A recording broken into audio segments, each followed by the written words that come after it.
Hey guys, welcome back to this channel. On today's video, I'm gonna show you how to zoom out in Google Docs. So as you can see, this is the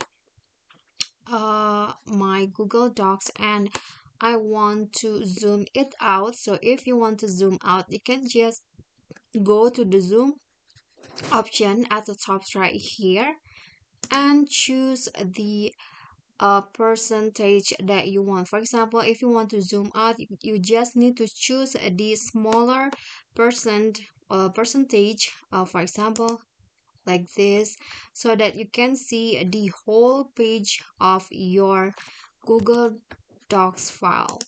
And if you want to zoom in again, you can just click on this again and choose, for example, you want to see fit, or you can also choose this.